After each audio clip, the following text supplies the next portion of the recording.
Okay, we're back once again. We're going to be doing this in the background. Again, I guess from now on, I have to actually do this because getting accused of using AI to write my scripts when I'm a double major is like a double English major is like, what the fuck are you people? Please, like, let us be serious for a moment. Okay, anyways, we'll carry off where we left off and we'll make adjustments as we go. I'm probably going to end up playing Outbreak soon because I actually need to get the footage for Outbreak. So, again, this sucks, but I actually have to do this from now on. So I guess I have to have some transparency when I'm doing these videos because people just like talking shit just to talk shit, unfortunately. So again, what we're gonna do is we're gonna finish going over this rough draft. We'll make some adjustments and we'll go from there. And besides that, I think this is going to be pretty good. Okay, let's get started and we'll go from there. Okay, excuse me. Okay, let's see. Let's see. Okay, that's looking pretty good so far. Tied up at tied up. Okay, yeah, I'm kind of tied up at the moment, so let me actually take care of this. Okay, so going off of this, in her desperation to flee, Monica falls victim to the very thing she sought to control. The sample mutated in a G larva into a G larva. Okay, mutated into a G larva and had broken free from its containment. Then enters her body. Later, she begins a horrific. No, she later it begins. Later, it begins a horrific transformation to confront the survivors. Note this is similar to what happens to Ben and Irons and Ben. Okay. Okay. Note this is similar to what happens to Irons and Ben. Okay. It is a tragic end as her desperation and attempts at survival results in her becoming a failed. Yeah, we can change that. Yeah, that's fine. Okay. It is a tragic end. It has her desperation and attempts at survival results in her becoming a failed tragic host for the virus. Explain why this happens, i.e., Ben and Irons. RE2 goes into detail about this. The G virus rejects people who doesn't share DNA, i.e., why Sherry was a perfect match when she was affected by Birkin. Okay. Let's see now. So far this is fine. Okay. But her death and subsequent release of the G Lover underscore the grim reality of the outbreak. Her fall from betraying Yoko to becoming an unwilling catalyst of the virus is a poignant reminder of the uncontrollable horrors that Umbrella's experiments unleashed. As Monica succumbs to her fate, the survivors are left to confront the monstrous manifestation of the chaos that has consumed the facility. The G larva, a grotesque and horrifying mutation of the G virus, emerges as a symbol of uncontrollable horror Umbrella has unleashed. In Resident Evil, boss fights are often intense challenges, but in Below Freeze Point, the battle with the G larva is not just a surviving creature, it's a battle against nature itself. Okay, so I have to note that this takes place at Marshall and Yard. I have to note that this happens at. You know what I should do? Let's add some good. Let's add some background music in the background. I need to actually focus. Is it Resident Evil 2 save theme extended? Okay.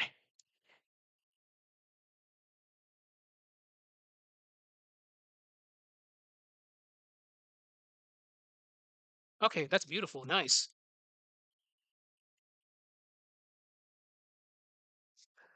Hmm. Give me a sec.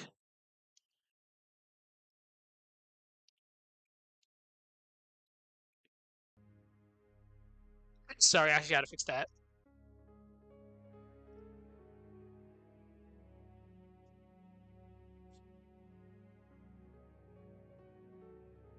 Okay.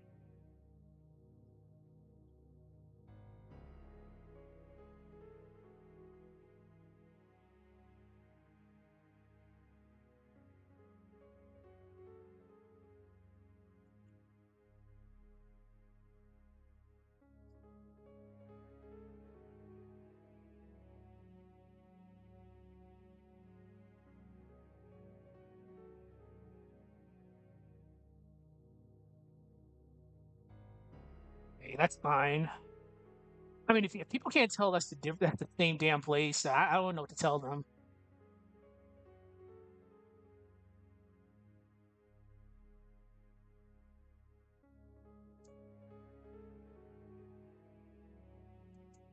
In which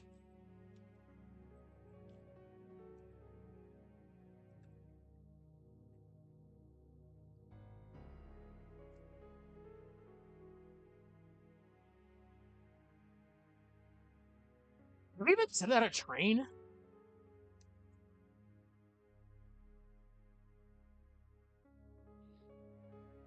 Okay.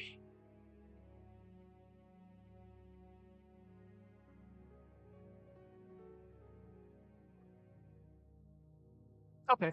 Cool. I'll have to reword that later, but again, this is just literally a rough draft. The G-Larvae fight isn't just a test of skill and endurance. It's a visceral reminder of the unstoppable force of the G-Virus, a horrific creature that has become a living nightmare not only for the survivors but for the player as well. Every swing of its tendrils. Um,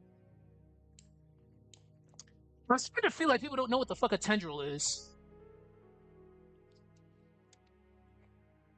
Okay, we'll dumb this down. We'll say limbs.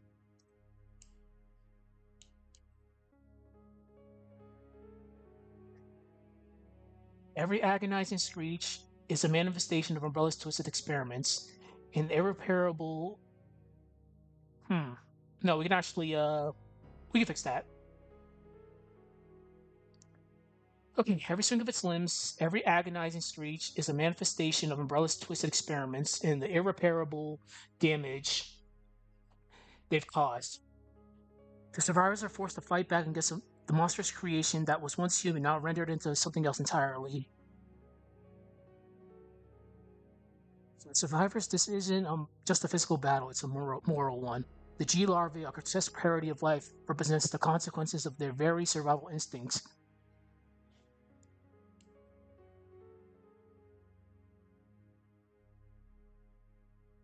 Okay.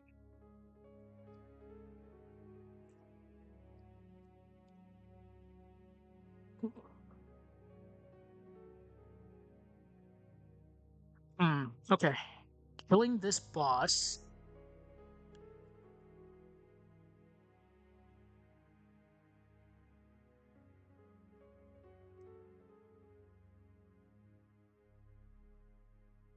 Killing this boss is mandatory. We don't need that.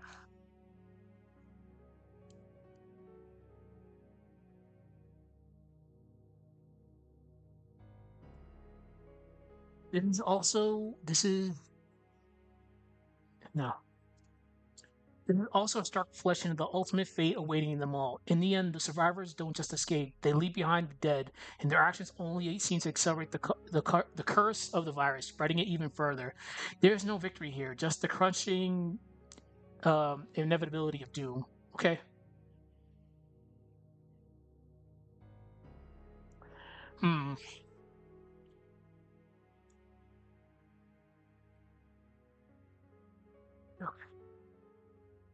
Why did I double post? I gotta go through this again just to see if there's any more double posts.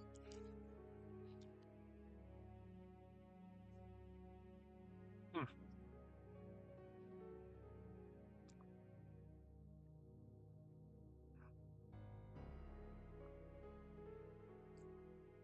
The low freezing point is not just a tale of survival; it is a vital piece in the tapestry of the Resident Evil narrative.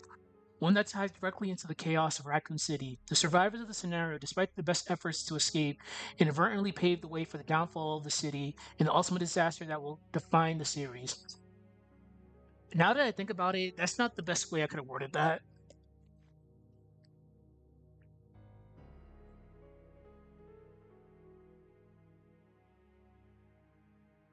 Hmm. The low freezing point is just not a tale of survival, it is a vital piece in the tapestry of the Resident Evil narrative, one that ties directly into the chaos of Raccoon City.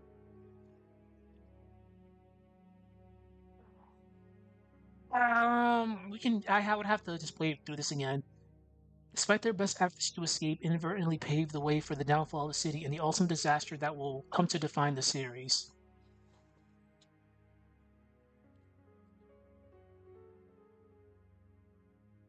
I guess the way I can word this is no, I have to get rid of that.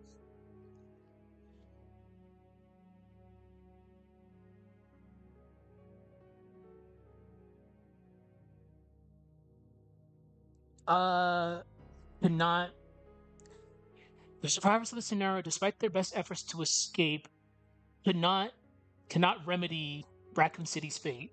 All right.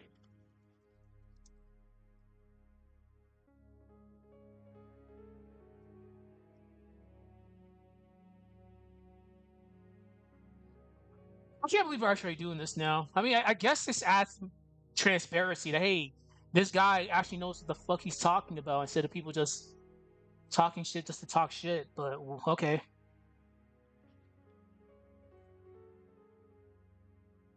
okay, that's actually good.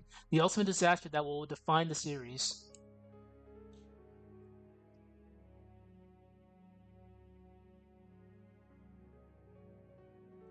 Ah, no. Which,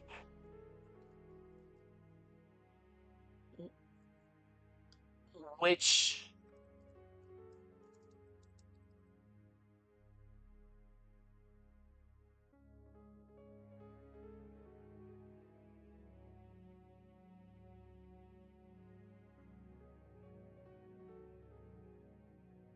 um, how should I word this?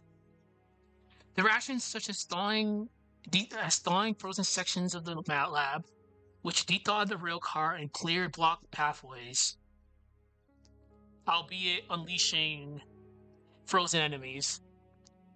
No, no, I gotta keep that tone because what we're getting at is their actions did help Leon and Claire in a sense. However, what seems like a noble struggle to survive actually plays into the hands of a much larger, far more dangerous game. We don't need that. That's just adding a little bit more fluff.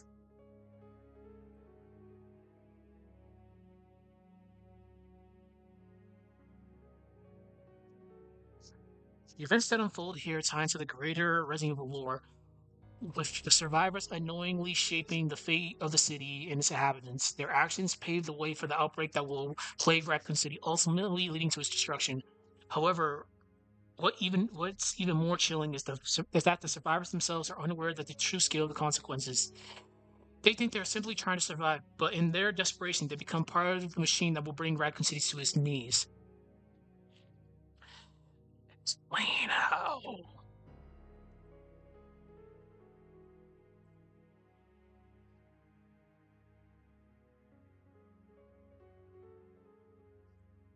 Okay. The bold irony is that their struggle is to escape and not a fight for hope, but rather towards annihilation. That's not the best word I can use there. We can fix that. Hmm.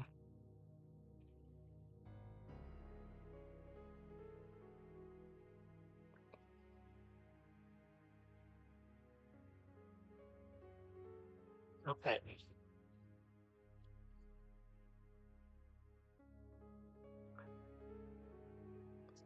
Bold irony is that their struggle to escape is not a fight for hope, but rather a march towards annihilation.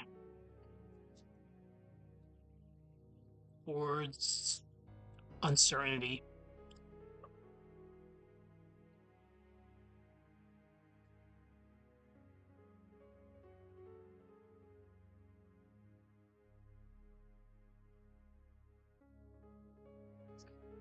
Okay, that's good. Those survivors believe their actions are justifiable. They are merely trying to survive. They unwillingly.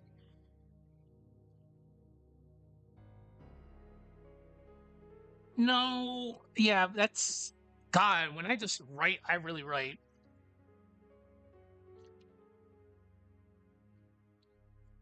Hmm.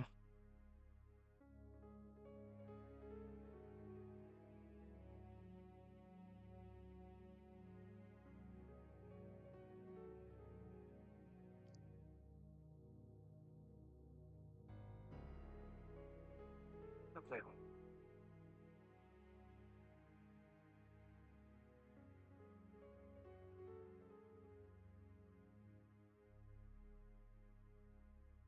I'm just writing down some notes on the side.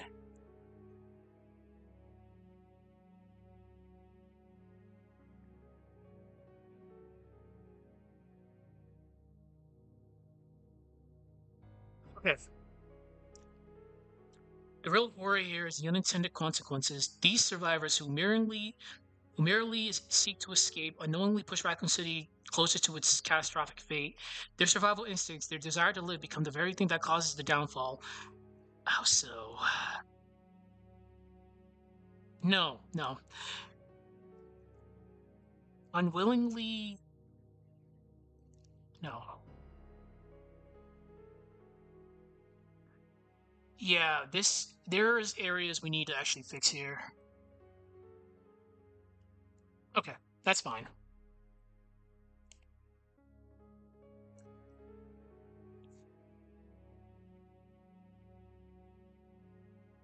In the end, below freezing point is just not a survival scenario. It's a chilling reflection on the consequences of actions made in desperation. The survivors, in their quest to escape the frozen hell that is the umbrella of the laboratory, become um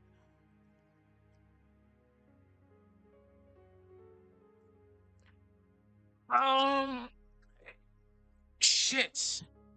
That's that's a funny situation right there because going off of the games themselves, they kind of the Outbreak Squad kind of aided in everybody else escaping in a sense because their actions in a way prevented a lot of shit from going down. Like Leon, Claire, Jill, they were in for a rough ride if the Outbreak crew didn't wasn't there.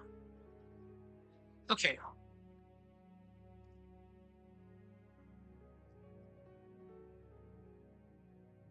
Oh God, my spelling.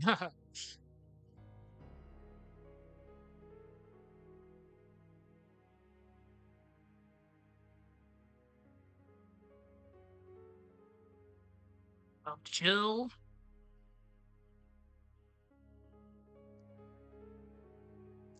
Jill, Leon, and Claire.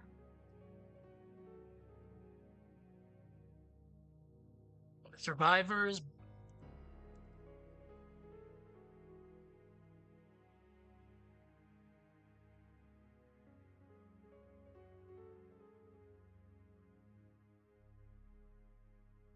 I gotta keep quiet right here. I'm thinking. I'm actually doing some high level thinking right now.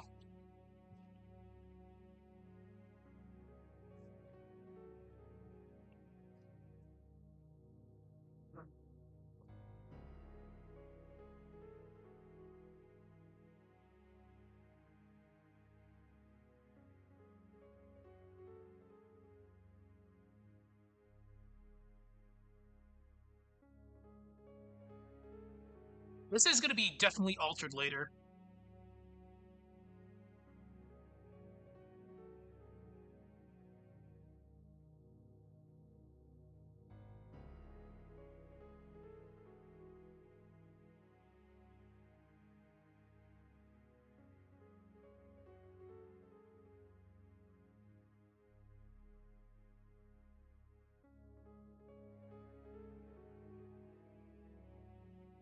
Research more parallels. No, research more about how they aided.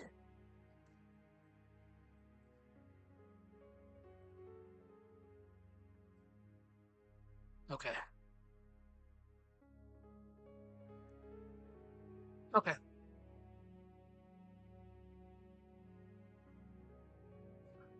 What started as a simple desire to survive becomes a dark commentary on the human condition. In Resident Evil, survival is just not escaping death.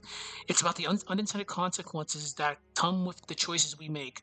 The survivors are below freezing point may have thought they were merely trying to escape, but in doing so, they sealed Raccoon City's fate. The true horror lies in the realization that sometimes the path to survival leads straight into the heart of destruction.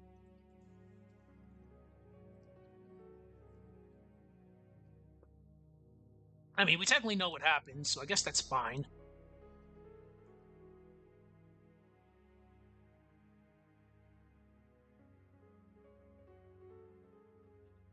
Okay, that's fine. As the survivors flee. No, I don't like the way that sounds. As the survivors flee, leaving behind the remains of the facility, we are left to wonder, what is survival when it only leads to the end? As the philosopher Albert Camus once said, in the depth of winter, I finally learned within me there lay an invincible summer. This quote speaks to the human instinct for survival, even in the face of overwhelming darkness. It echoes the survival struggle within below freezing point, a desperate fight for their survival amidst an unforgiving world. Their will to live, their very drive to push forward, is both their greatest strength and their tragic downfall. Survivors, much like the invincible summer within us all, believe they can overcome anything, but in doing so, they unwillingly hasten the destruction of their world. Maybe that's a little bit too much. Oh.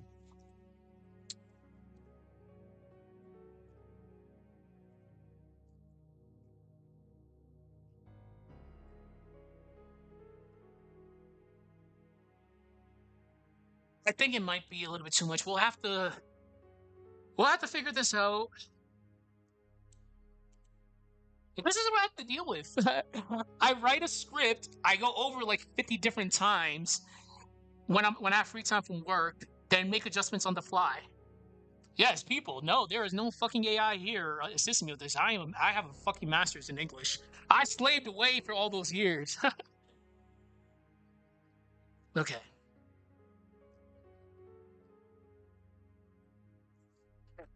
Hmm.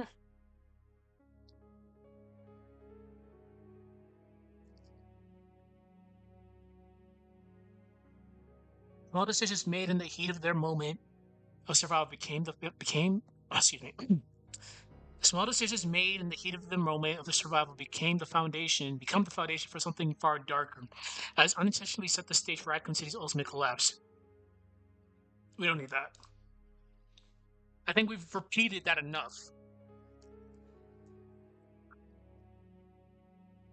And now, as you reflect on this scenario, ask yourself, what if choices you make in the heat of the moment have consequences far beyond what you ever intended?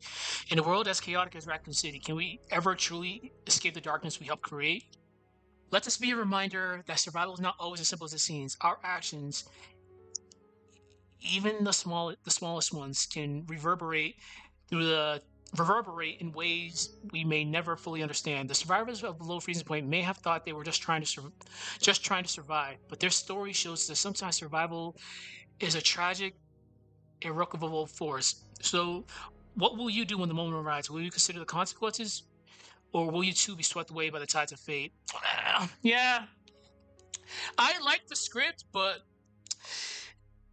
there's areas we need to. There's areas we do need to fix.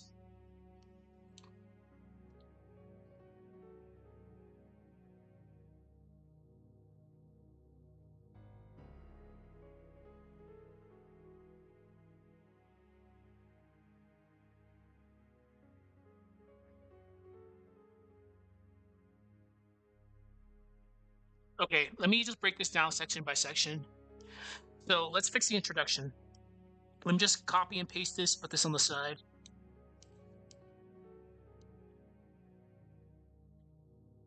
I'm doing this on my laptop, so it's actually kind of hard.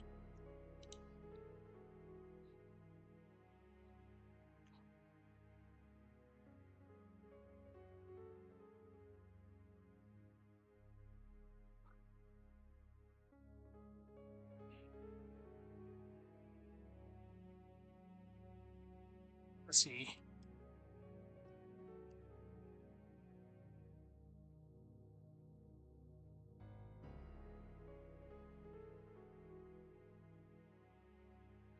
Okay.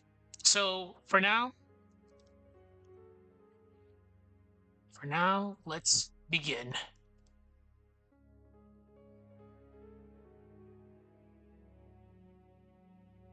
And go section by section. I'm writing notes down on my side. Okay.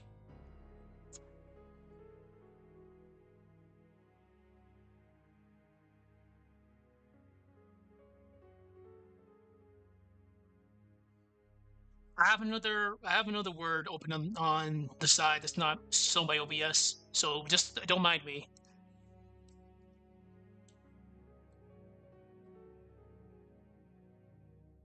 Okay. So we're gonna fix that first sentence. We can definitely keep this. I feel that's a strong enough hook. Okay. In the icy depths of Umbrella's underground laboratory, time stands still.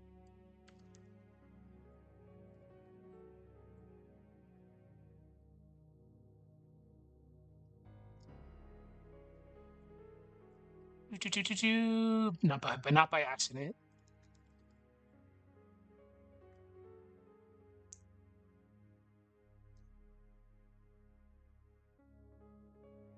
Okay, let me just move this over to the side. We'll start over from scratch. I I hate all of you so much. I hate all of you. No, it's all good. It's all good. God damn it. Ugh. This is fine. Okay.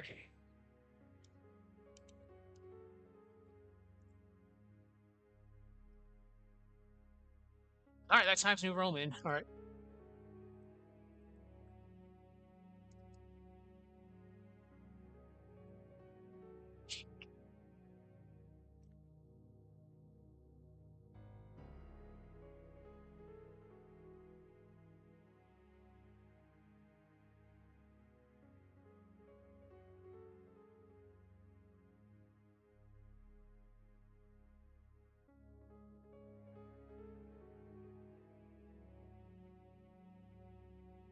A In the frozen depths of Umbrella's underground laboratory, time stands still, but not by accident. The facility was deliberately frozen, a desperate containment measure to halt the spread of something far, far worse than death. Jesus Christ. Go back to fucking school.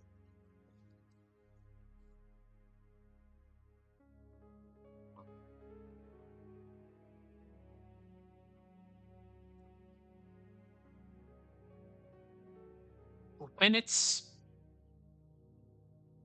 When it's. Yeah, when it's frigid halls.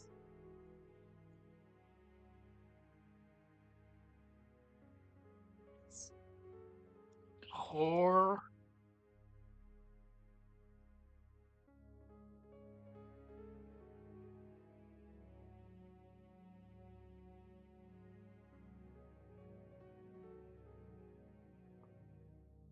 Locked away in the ice, i.e., the hunters.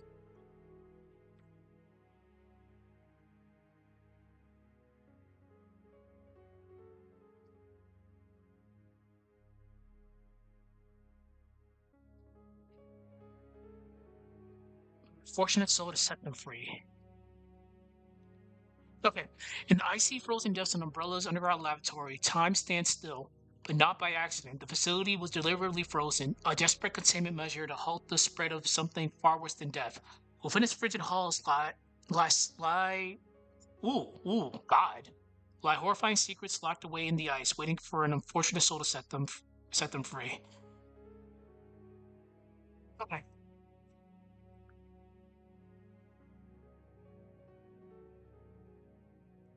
Okay. I think that's fine.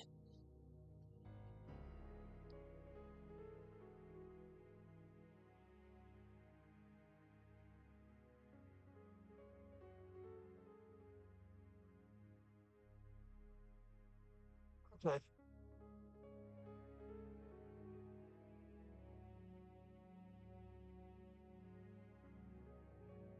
We can delete this. Again, it doesn't we need a we needed to fix this anyways. Now you guys see what I have to deal with every single time I'm writing a script. It's a lot of trial by fire. Let's see what clicks.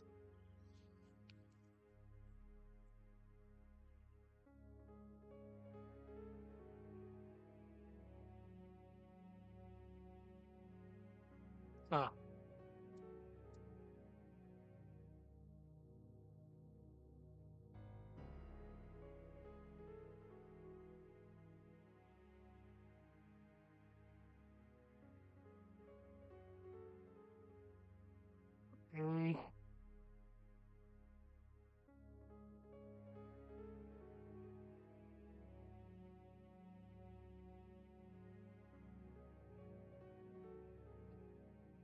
Fuck. Where do I want to go with this?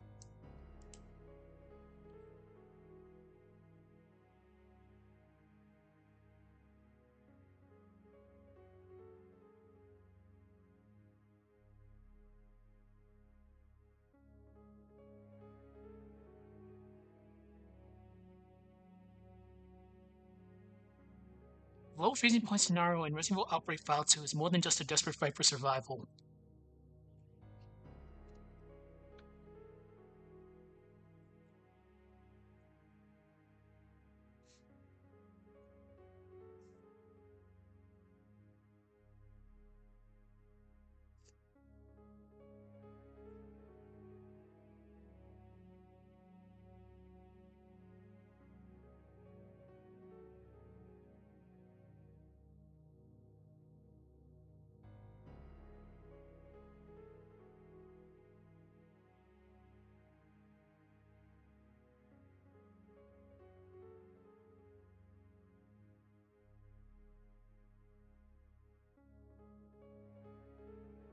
Hmm.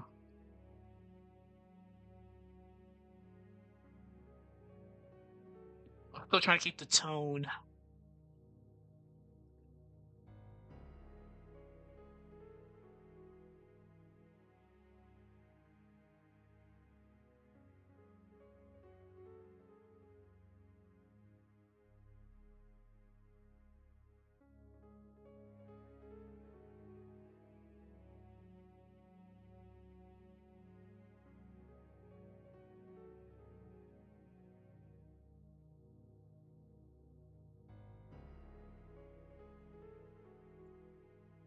Um. Huh.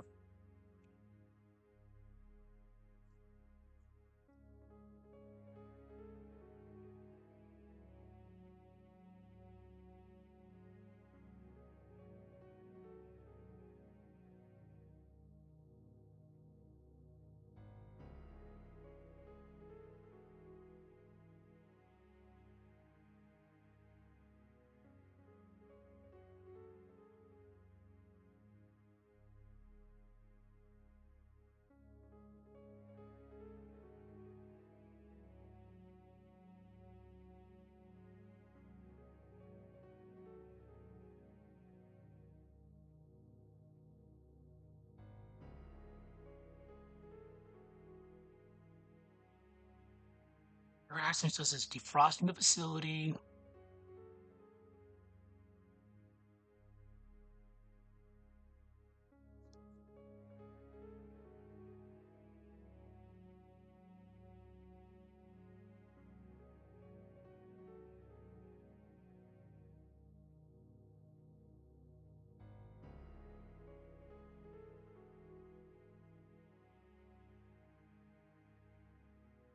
Okay, what am I doing?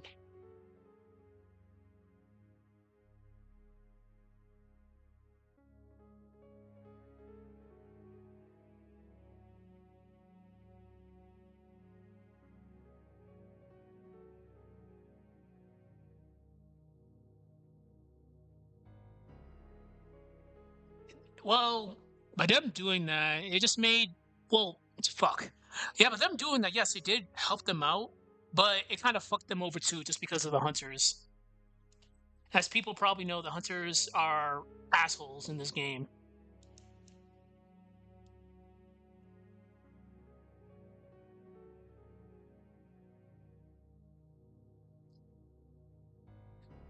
Um,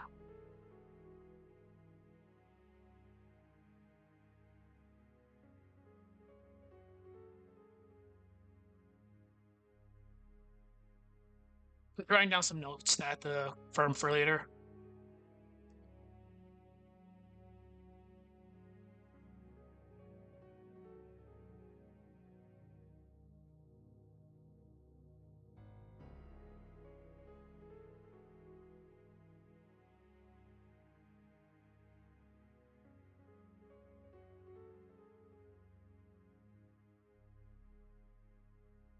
Okay. So people unfortunately wouldn't know who the fuck your Vol is. Yuval. So Alright, we'll fix that later. Well, let's. I feel adding quotes it definitely just it adds to it. Definitely adding the quotes definitely does add to it.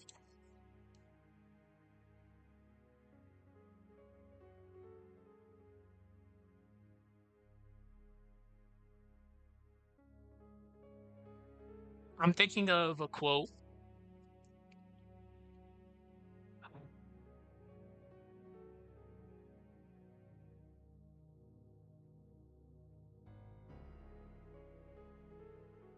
Um,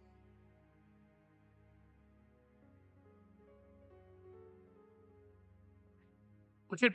Yeah, I think Robert Swan would probably work out. Yeah, I think Robert Swan would probably work. The greatest threat to our planet is the belief that someone else will save it.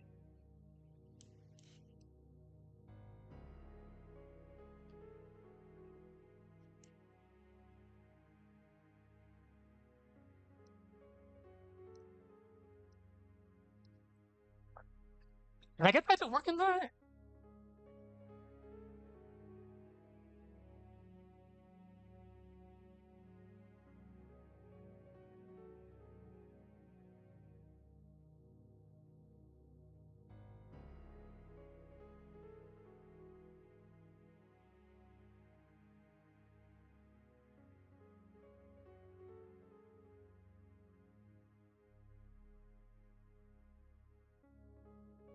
Um,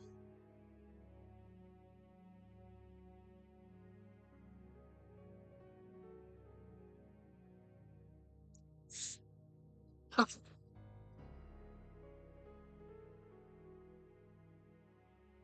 I feel I can use it, but let's think.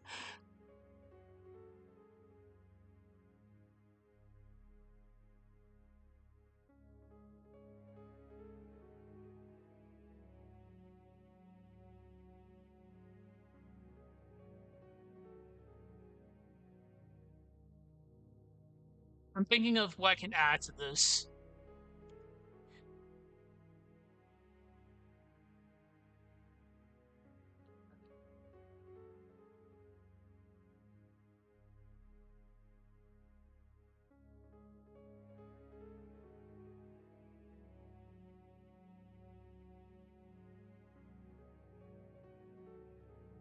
Hmm.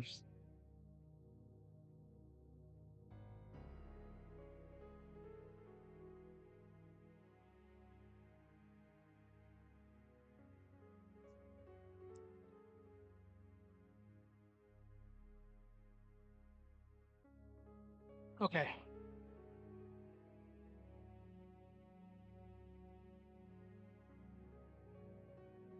All right. I think we can do this. We're gonna try. I think Edmund Burke would probably be perfect here.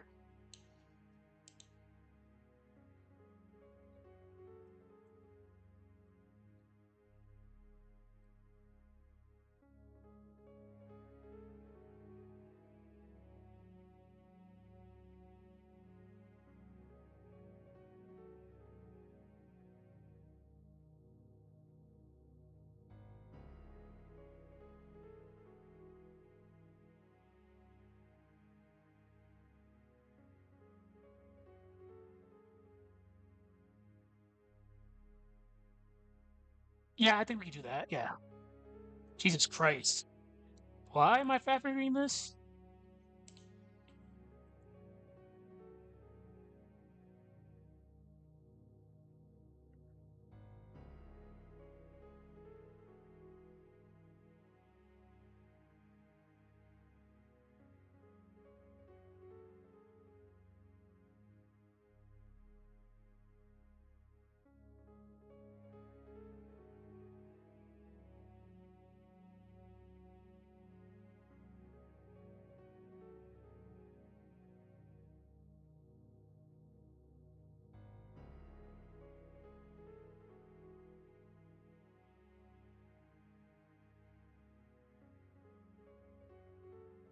Okay.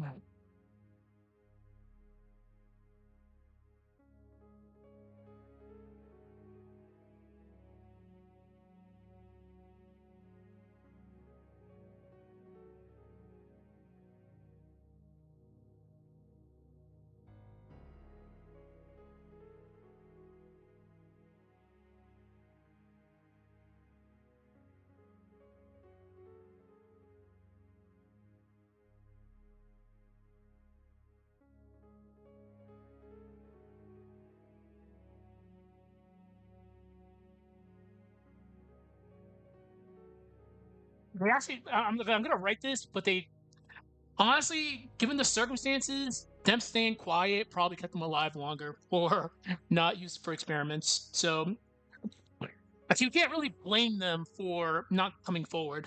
So,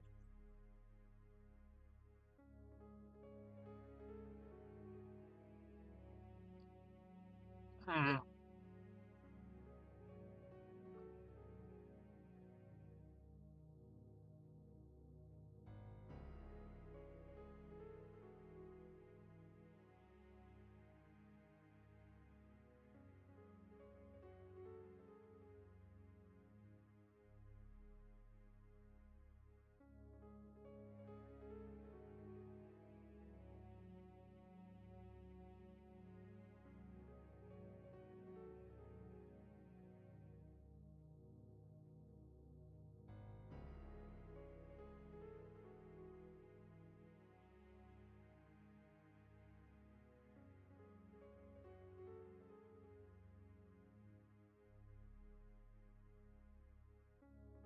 Um, yeah.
That's good.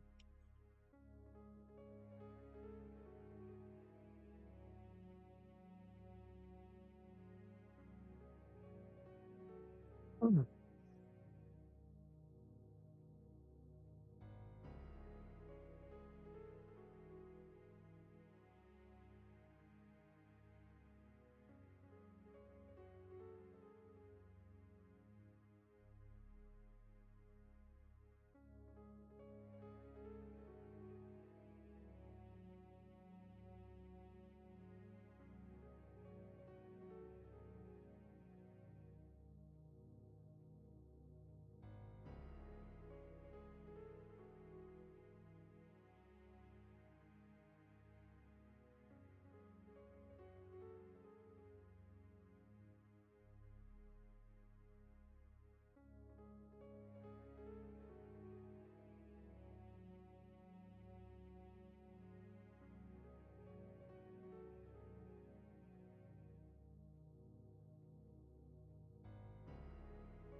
Where am I going with this?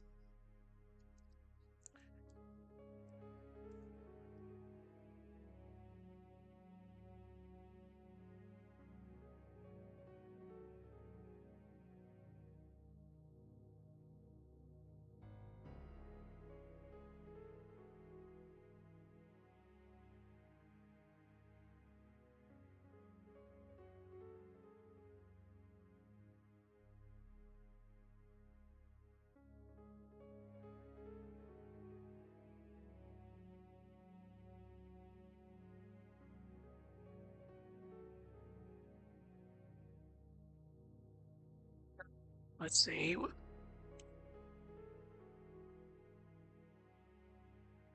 In the words of Edmund Burke, the only thing necessary for the triumph of evil is for good men to do nothing, Burke's words perfectly encapsulate the failures that led to this moment. The researchers who once worked in the facility saw the horror Umbrella was creating, but rather than fight back, they chose silence. Some believed that freezing the lab would be enough to contain the outbreak, while others simply feared the consequences of standing against Umbrella, i.e., being killed or used as experiments. In the end, their inaction didn't stop the nightmare; it only delayed it. But thawing the facility was thawing the God damn it! Excuse me. Yeah, gotta fix that. Definitely put that in the wrong spot. But was thawing the facility truly a necessary step towards survival, or did it unleash an even greater nightmare? The line between salvation and catastrophe has never been thinner.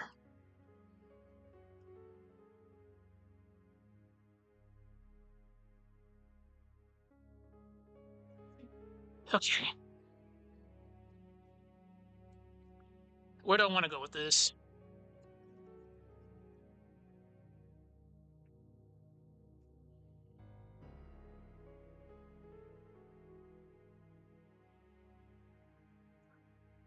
All right, let's see.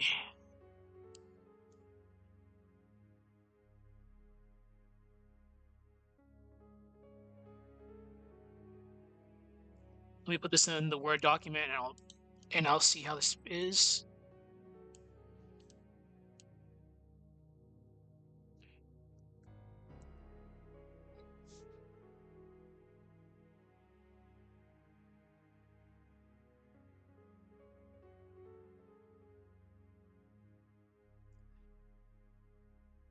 I feel this section is fine. I feel this section is fine. I feel this section is fine. But there's probably gonna be that one guy that says this isn't fine.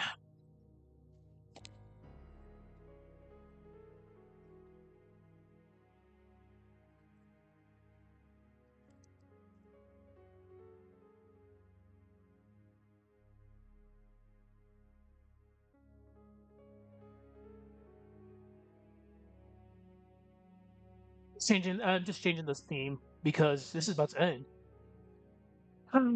God damn it.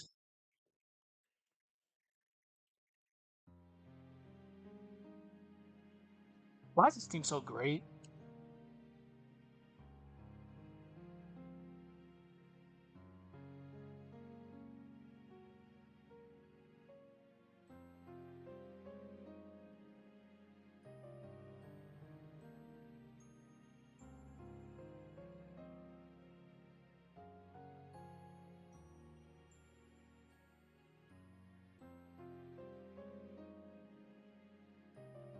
Okay, let's start adjusting this.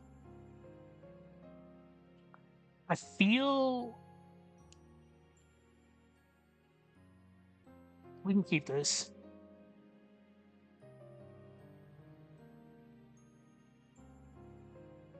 What the fuck? Word, please. Thank you, Word. There's one thing to consider: the continuity issues introduced by Resident Evil 2 Remake.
Outbreak did it expanded on the layout.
Okay,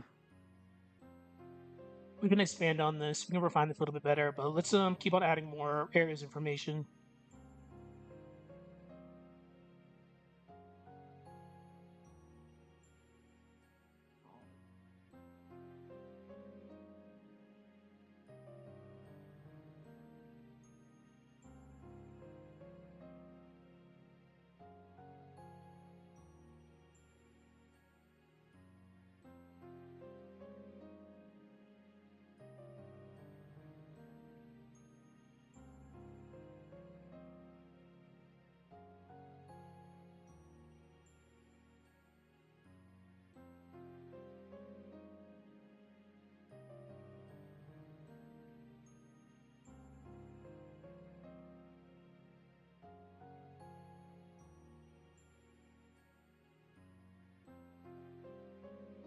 This is where it gets weird.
I hate when you do that word. Why can't you be simple?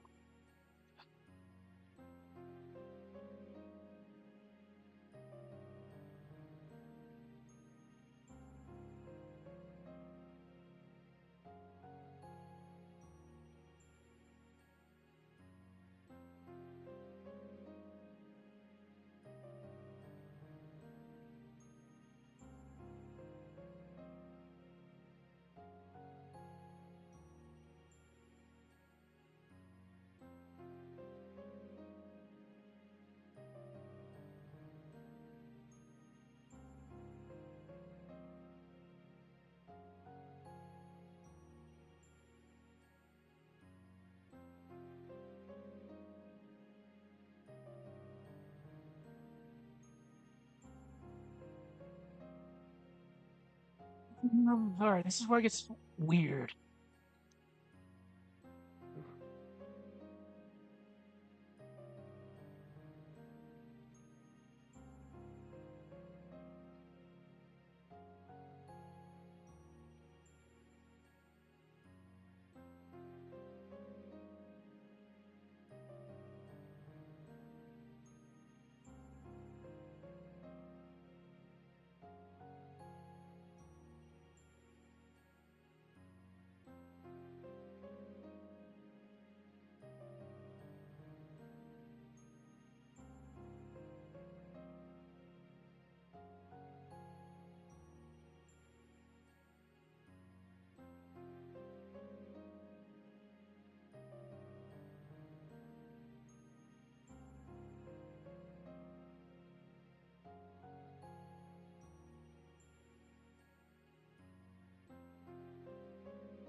Well, how do I want to go about this?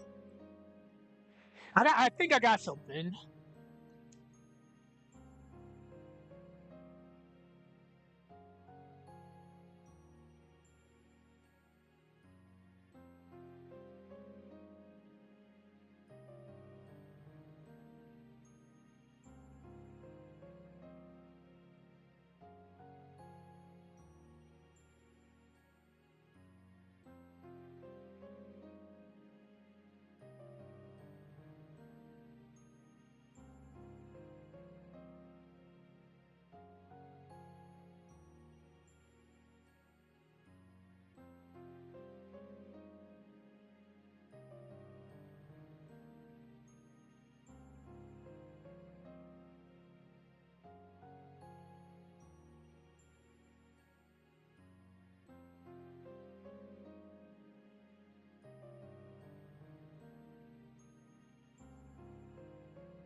It's 20 years at this fucking point. It's just about to be 20 years.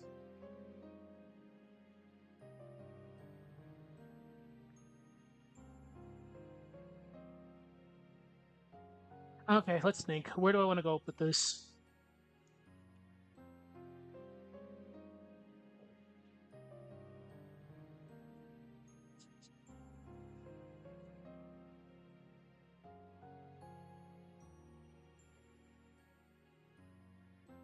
Again, I have to do this now because getting accused of using AI to write my scripts, the fuck, as I'm writing a script? Oh, I love people on YouTube. Y'all hilarious. This is all for everybody, and I enjoy doing stuff like this. It keeps me busy, and I love writing stuff. But yeah, getting accused of using AI to write my scripts? No, like, God, no.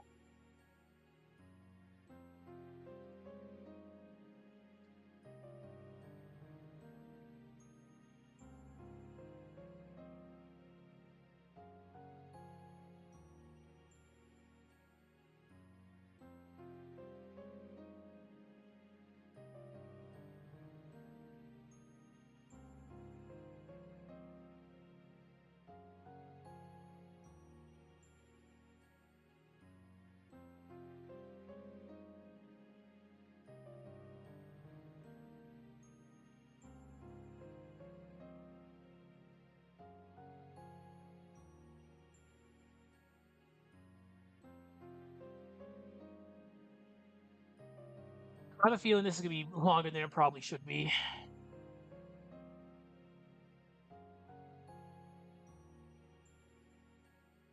Watch them turn Outbreak. Watch them make Outbreak non-canon. Outbreak is weird.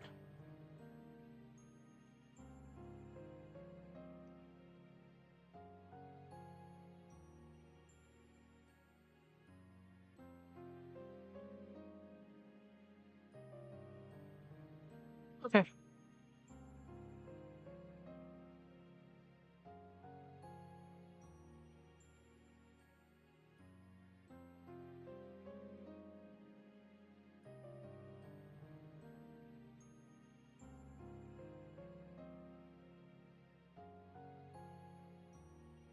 Hmm. Where do I want to go about this?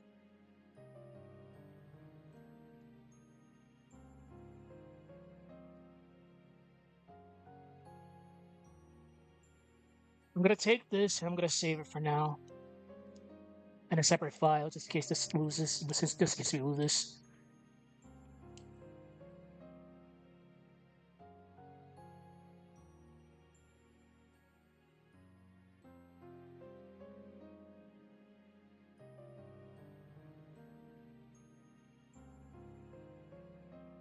Um.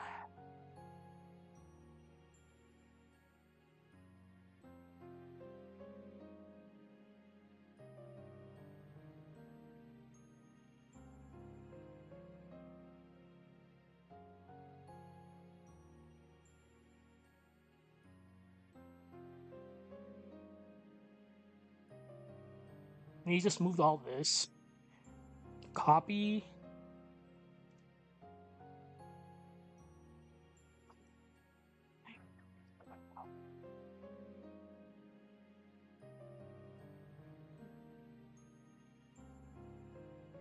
All right.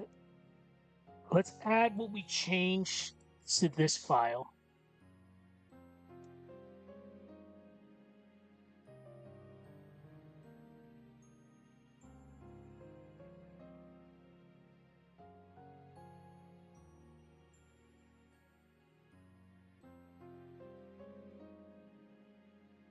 So far, this looks. Fuck, this is gonna be a long ass fucking intro. I don't even think we can actually do an intro to this, because I know we can do an intro. We can.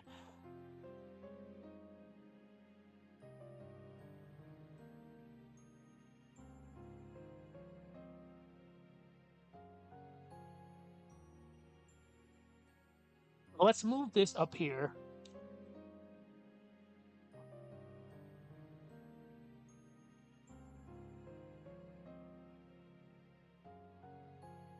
Okay.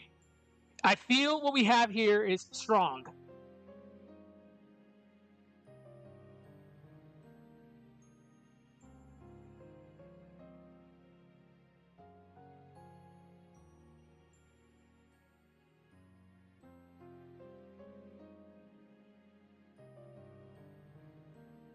even think we need to go into detail about nests.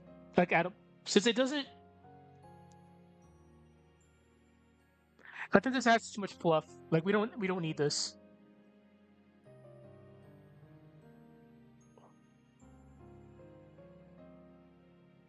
Get rid of that.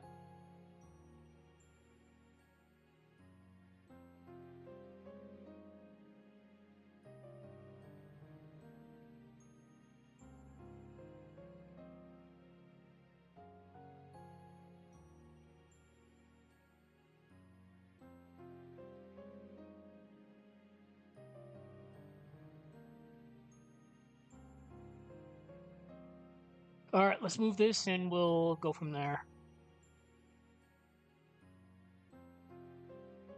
All right, let's start editing this and we'll go and we'll see what happens.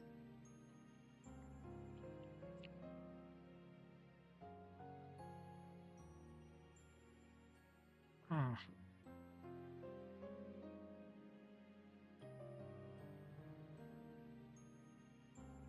I'm gonna be reading this over in my head.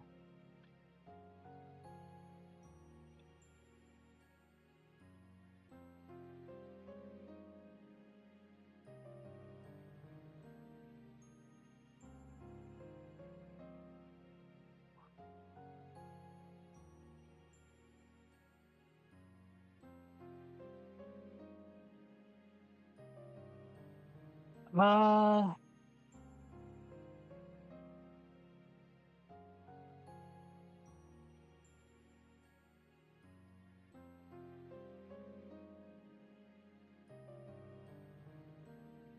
okay.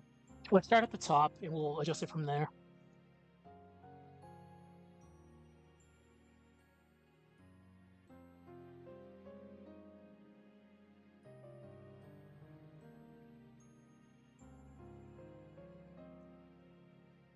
We don't need a. We already have that. We don't need. We don't need that.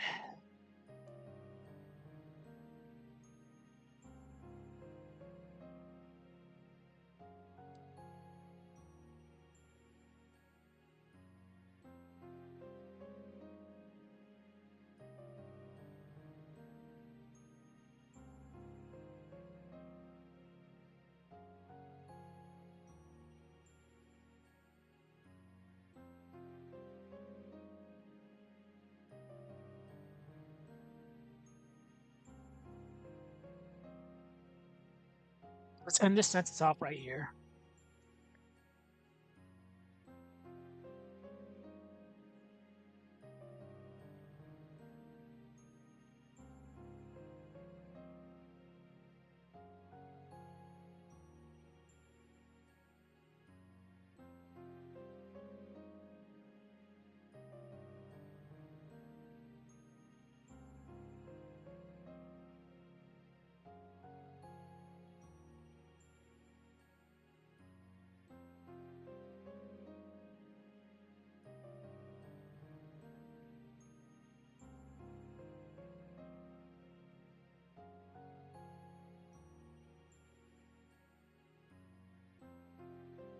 I'm adding this because, yeah, like things that Raccoon City was fucked regardless, but it was gonna happen. Like everybody played a role.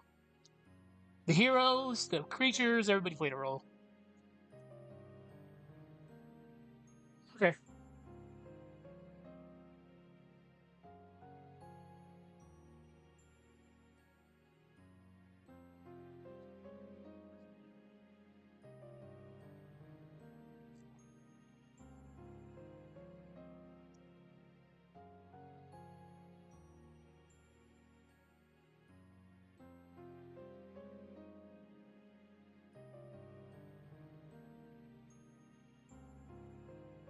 Can I even expand on this?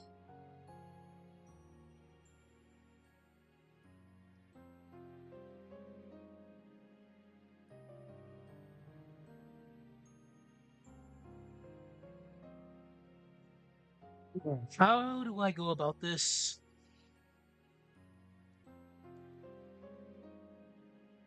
I'm thinking.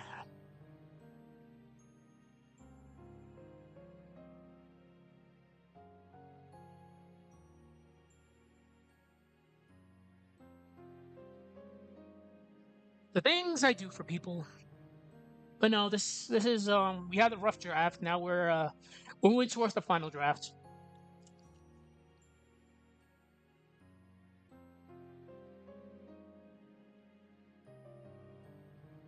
Okay.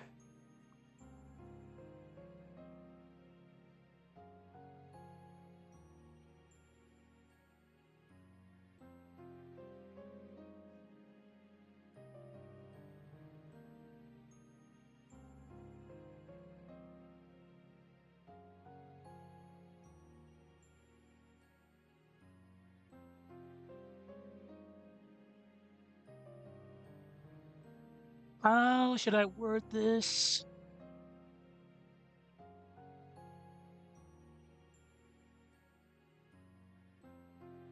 Okay, I think I know what to do.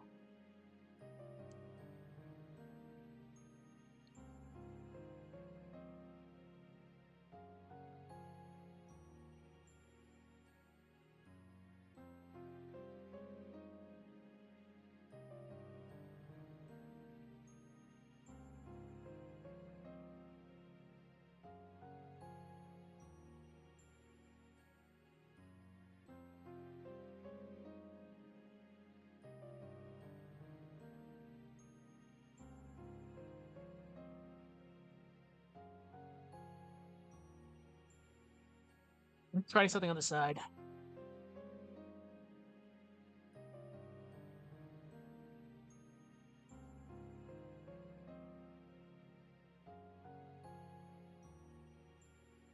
Hmm.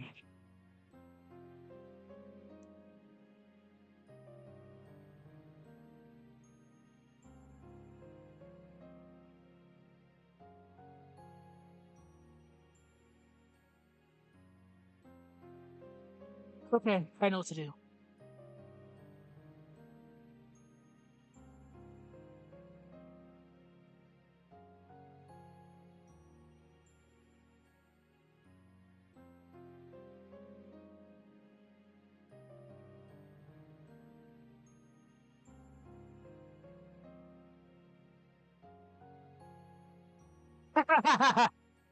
Oh, word!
I might get some shit for that, but we'll see.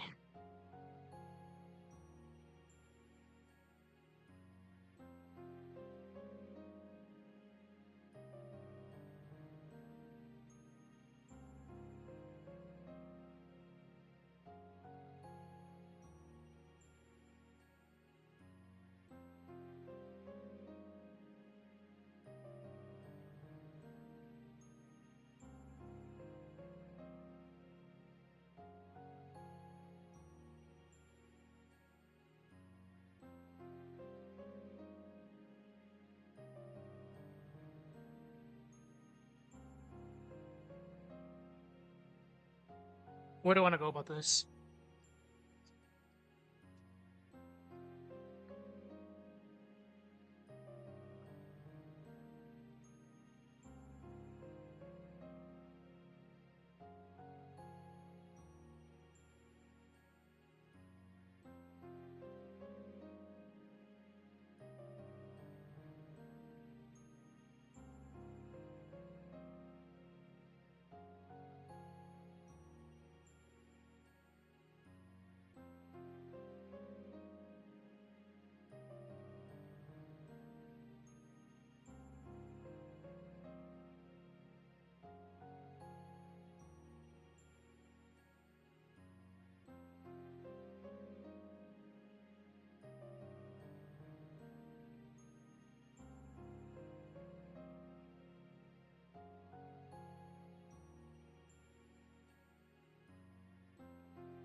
Throwing a little bit of headcanon here. I am definitely throwing headcanon here.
I hate you so much, Word. I hate when you do that.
In the cold, desolate halls of Umbrella's underground laboratory, Yoko Suzuki is one of the few survivors left.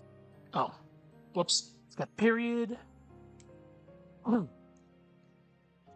backstory is a tragic one. A woman caught in the web of betrayal, survival, and an unwilling involvement in Umbrella's horrific experiments.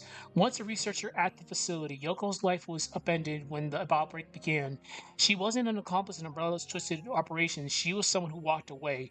But as the outbreak spread, Yoko's knowledge of the lab became crucial to her survival. She was familiar with the layout, the hidden research areas, and the experiments being conducted by Umbrella. What makes her story so tragic is that she couldn't escape her forced involvement. Despite initially trying to distance herself from the unethical research, Yoko became trapped in the system, a witness to the grotesque outcomes of Umbrella's pursuit of power. And I forgot to be.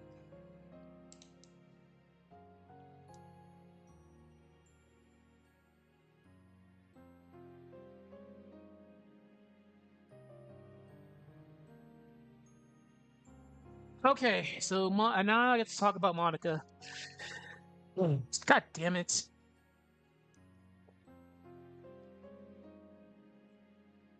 I've been doing this. I've been doing this stream for a while, haven't I? The things I do for people.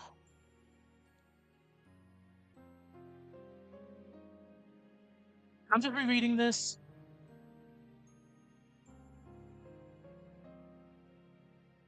Okay.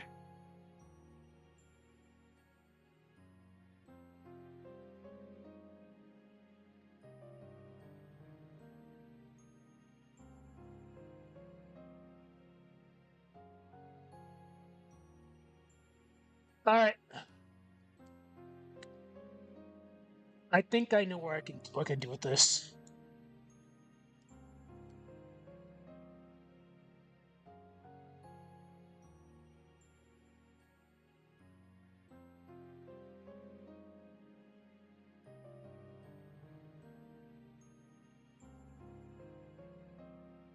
right.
Hmm.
I could reword that better, but I think it works for what we were going with.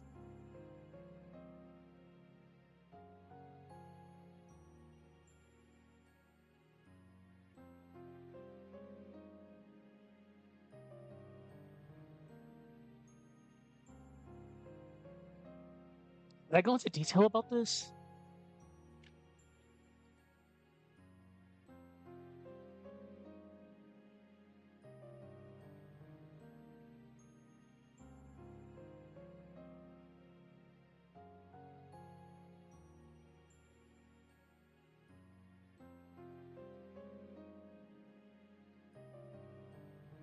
Yeah.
Okay, let's roll with this.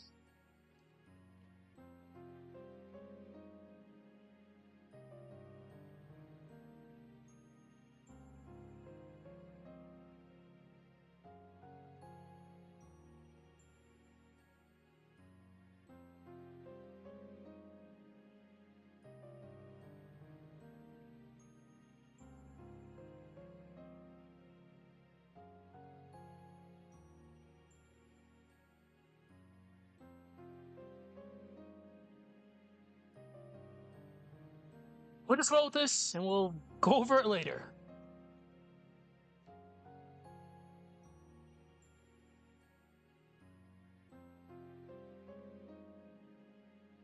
Yeah, I know. I noticed that earlier. Hey, that wasn't going to sound right.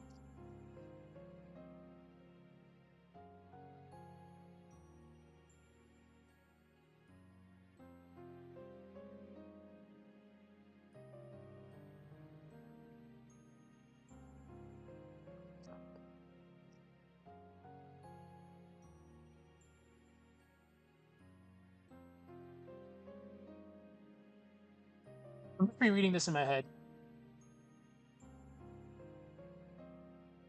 Okay, that sounds good.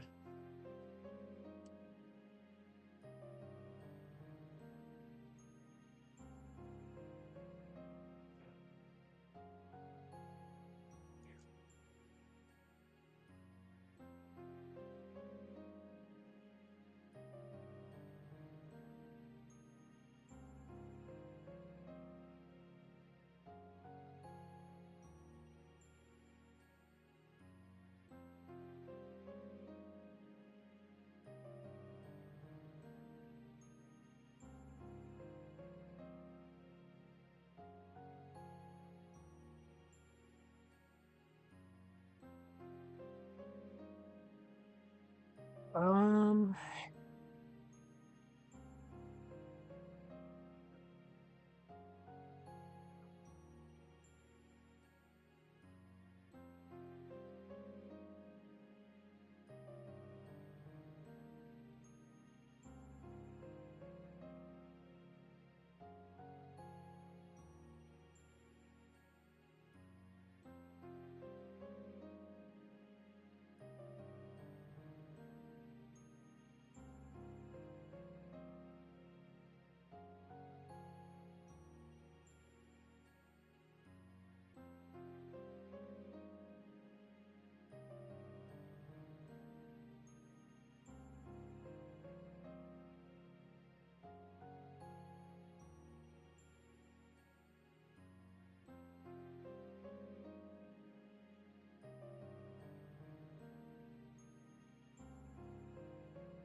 that sounds good.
Okay.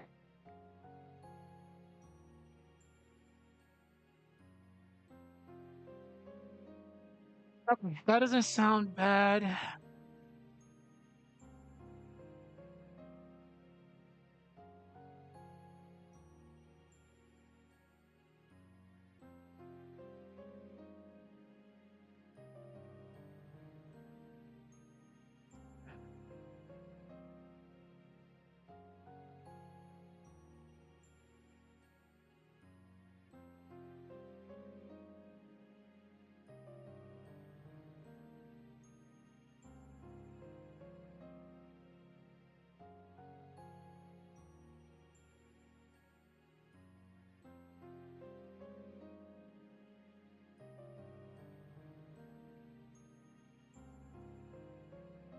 No. Okay. Yeah. Yeah. Perfect. We don't need that. Wait, this is added fluff.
Okay.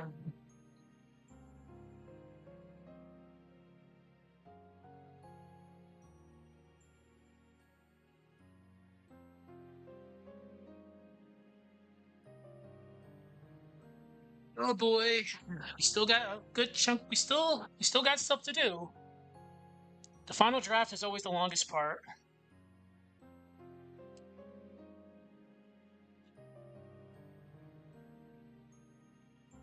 All right, let me move this over to the other Word file I have. Then we can go from there.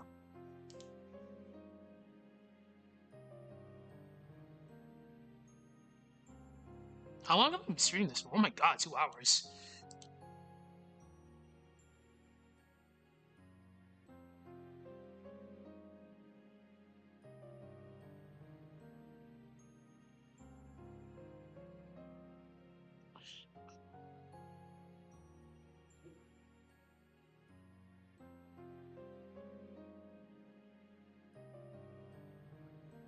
I'll have to come back to this one later. That's fine.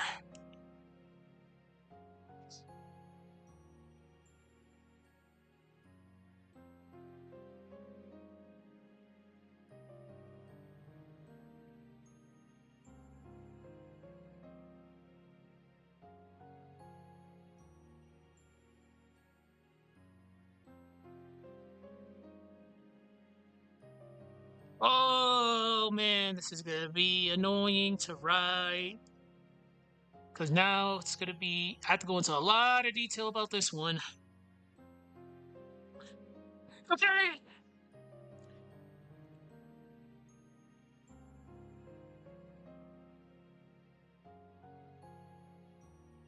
Okay, let's go.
Do I want to put this?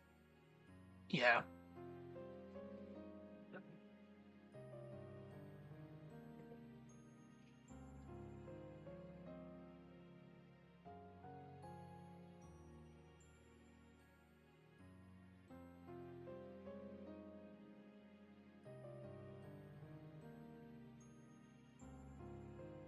I knew it.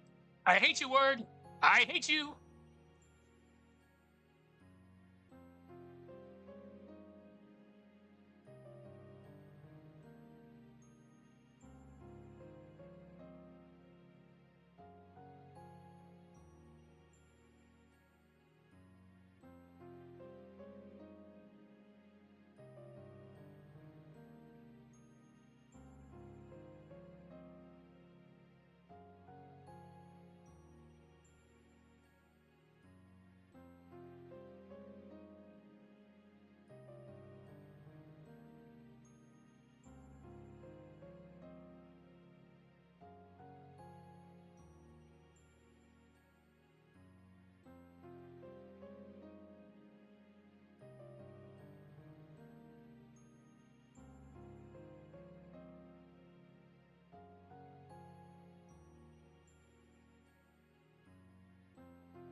Mhm.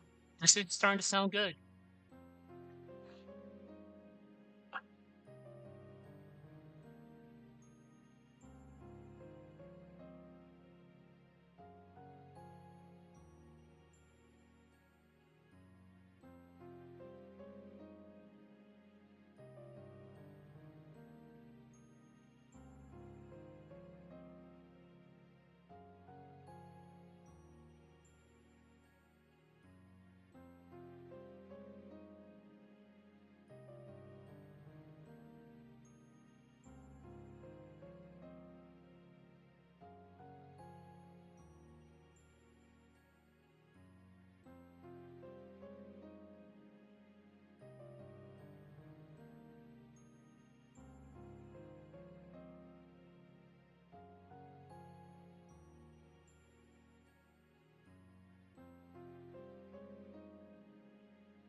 Bertolucci, Bertolucci, Bertolucci.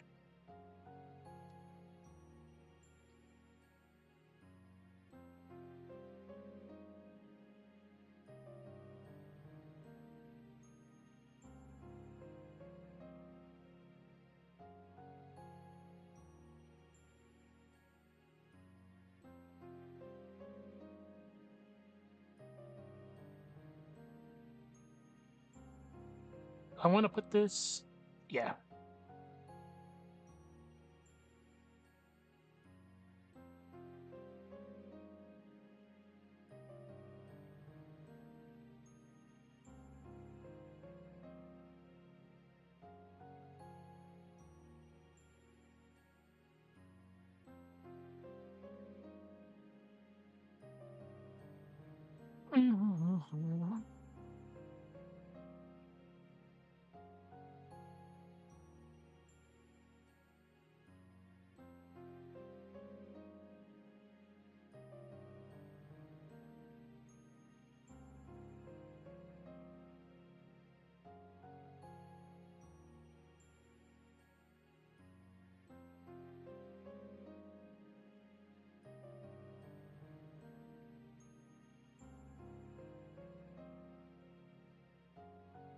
Yeah. I think align's a good word to use there.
Hmm.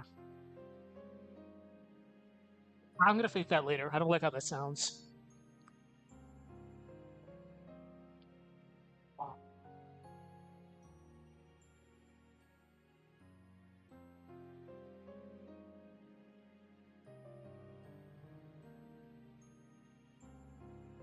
Go back to school.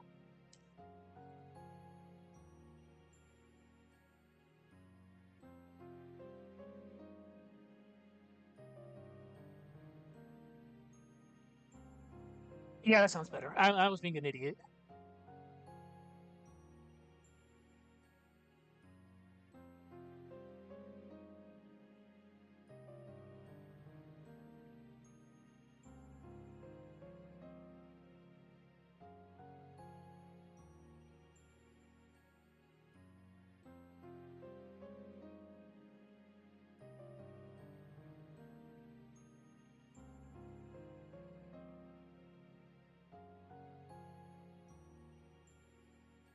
Hmm.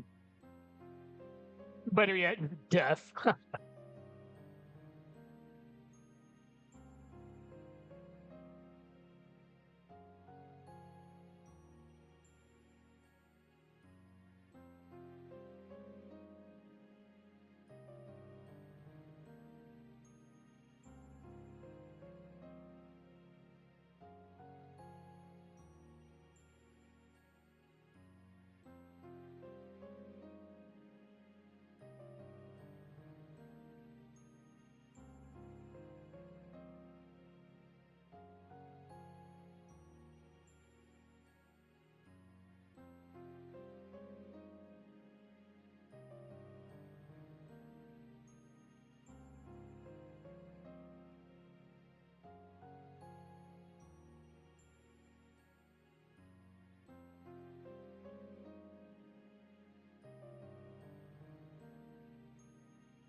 Hey, what should I add there?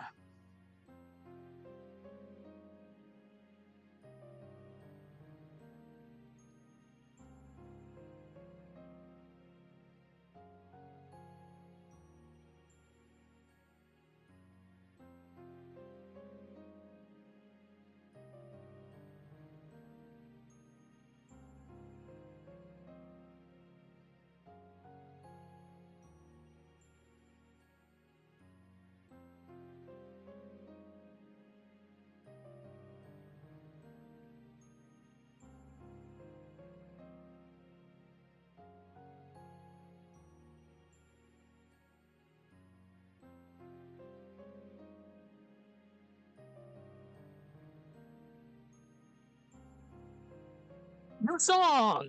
Damn. We've been hearing this for a while.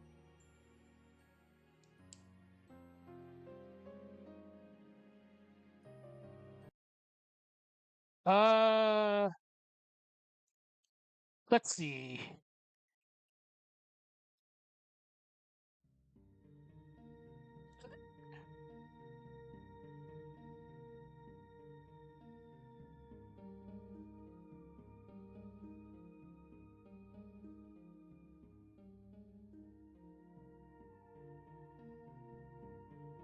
I think the original one is better though. Nah, fuck it. Well, let's go with there we go.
Let's rewrite this.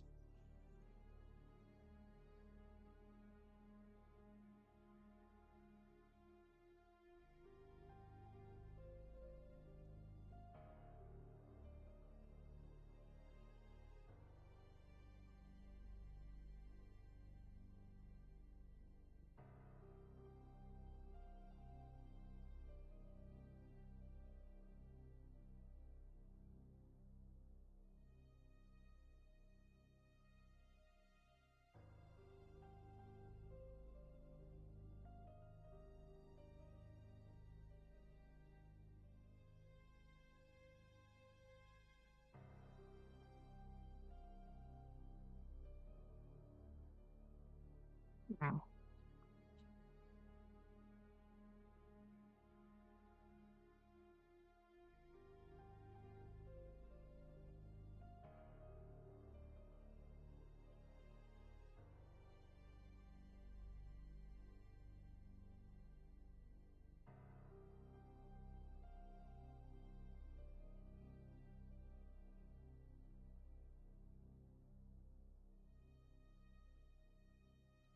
I want to word this.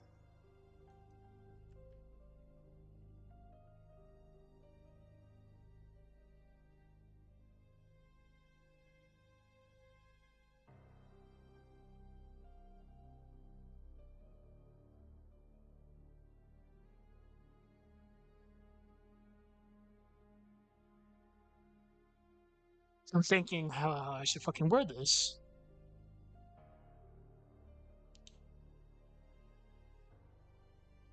Hmm.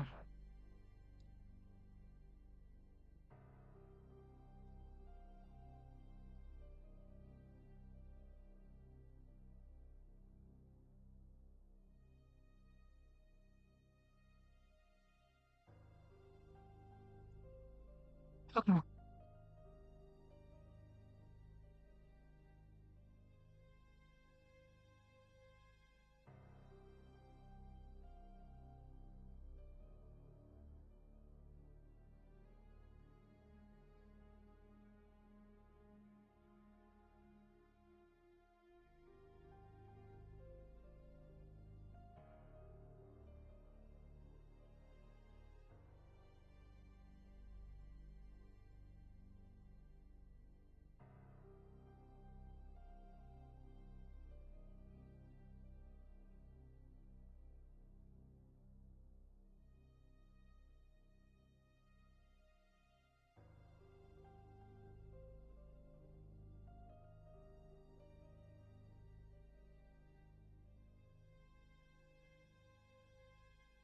Yeah, we'll add it.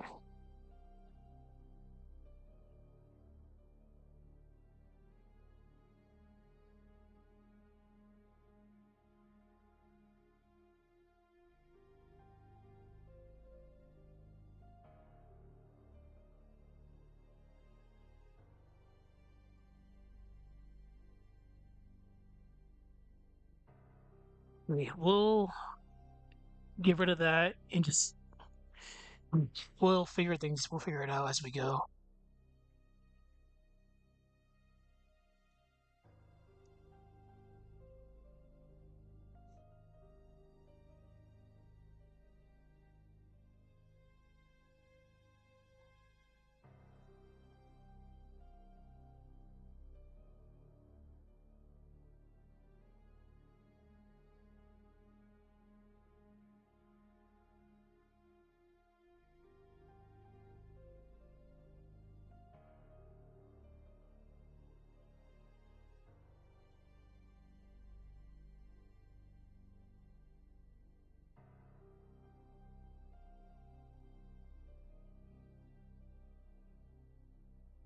Okay, this is good.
Okay, that's yeah, we'll go with that.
Okay, I might change that later.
Okay, I think that sounds good.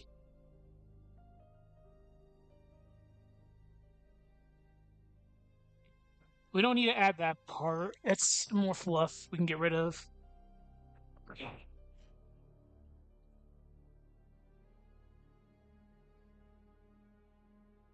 Okay, I think we can move on to a conclusion now.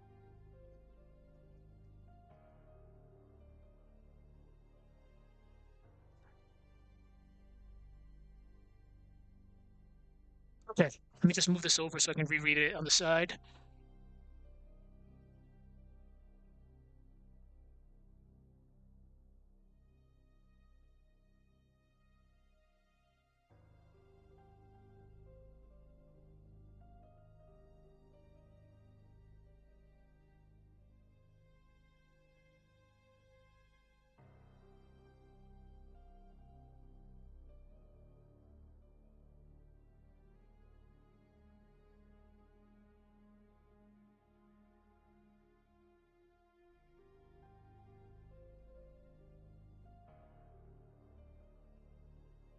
There's a lot of fluff that we don't need.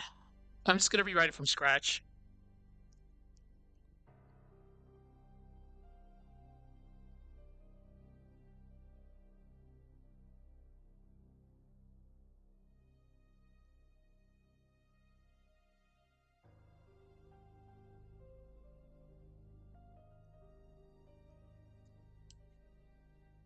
Hmm. Okay.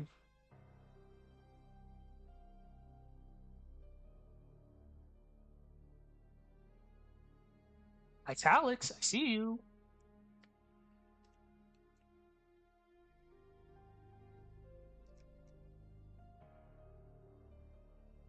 Why am I capitalizing this?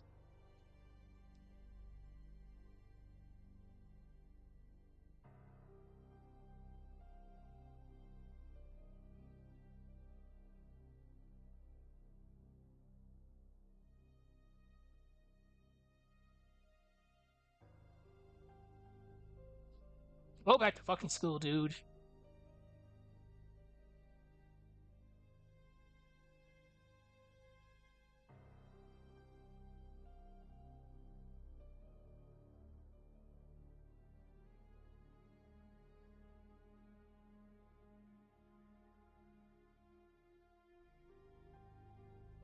Yep, we can use it.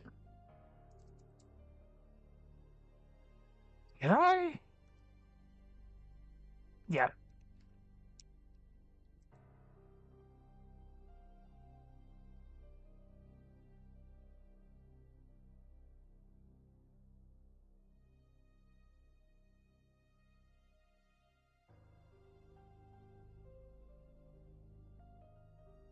Coming up on the end, so this is gonna be the conclusion.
Okay, we'll go with it.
I have no idea where I'm going with this, but we'll just roll with it.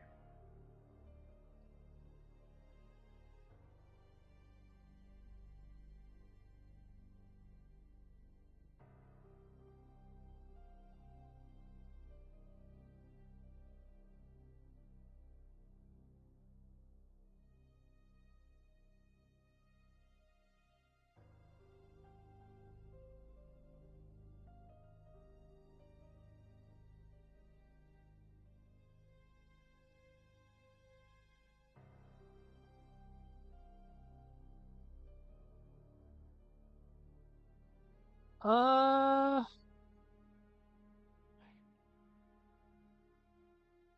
where? How can I finish this off strong? Come on, I can finish this off. I can finish this one strong.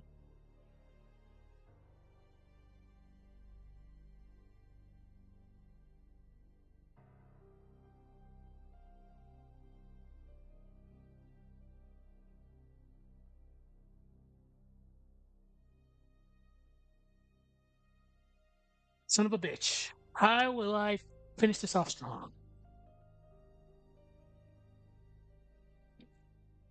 Let's see.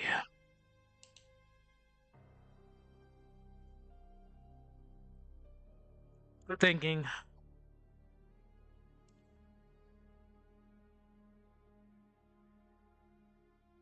Okay, I think I got something. Son of a bitch. The things I do for people.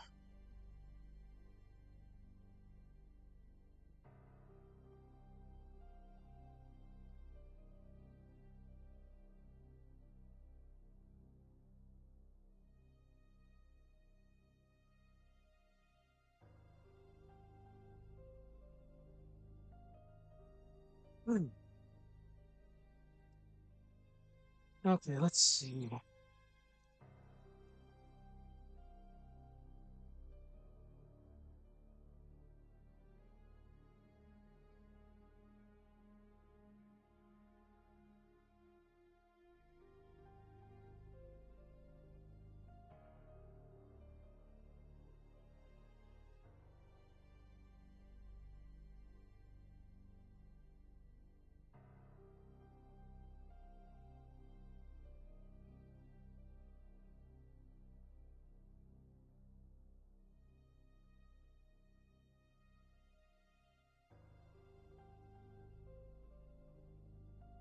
We'll roll with this.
All right, I know I'm gonna ruffle some feathers with this one.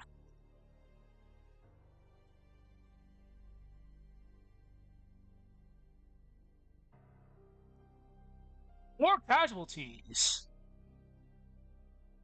Yeah, they did unfreeze. They did unfreeze the lab. So that they kind of, yeah, kind of, sort of.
Yeah, I'm gonna ruffle some feathers with this one.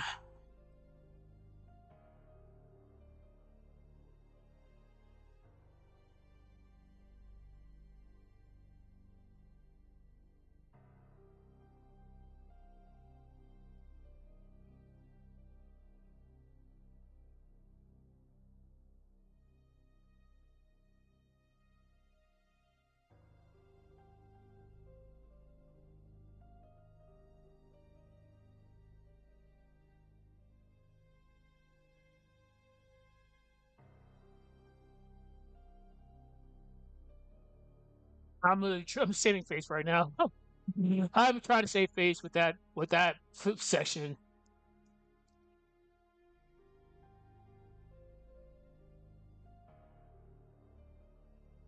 Yeah, because they did blow up. Yeah. Oh yeah, definitely. Yeah, they would have been fucked.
Oops. Ah, fat fingers. You gotta love it. Save it. Okay, let's start wrapping this up. Hmm.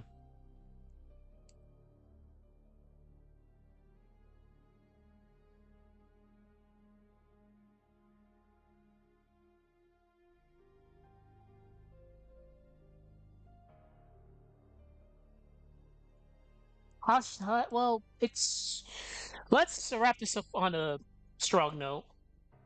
All right, let's use I actually wrote this down earlier because of research, so let's use Jameis's quote.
I'm thinking.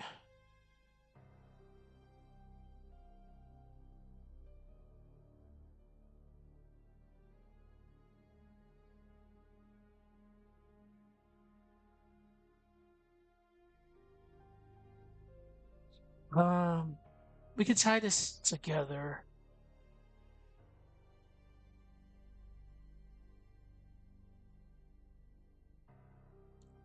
Okay, let's see.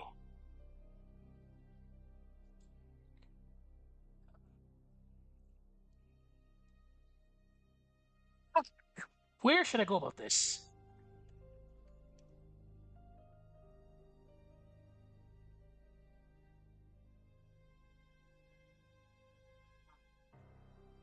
This is the worst part of writing this. All right, edgy it is.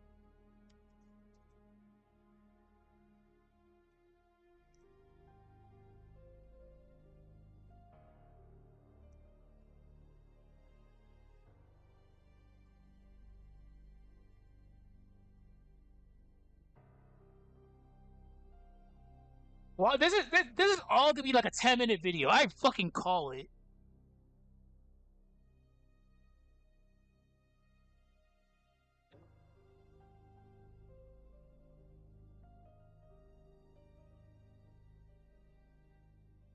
When I watch this be like an 8-minute video, I'll be so sad.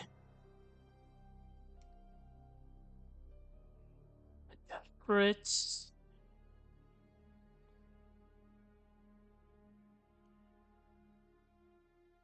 Review survival a lot. Okay.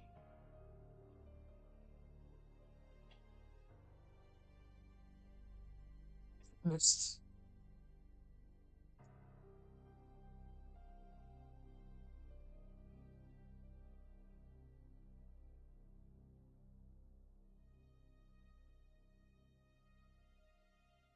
All right, we're gonna make this cringy as fuck. Fuck it. Let's go.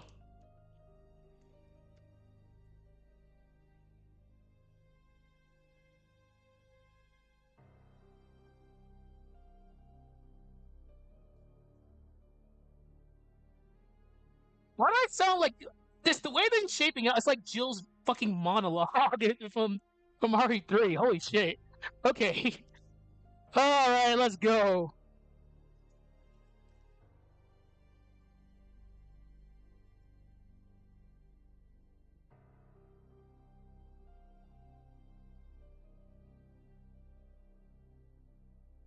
Hmm.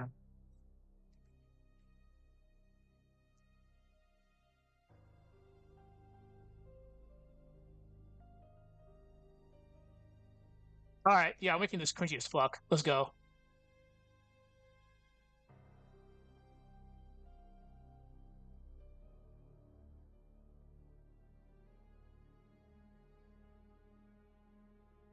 Probably. They probably did, knowing how fucking confident Kevin is.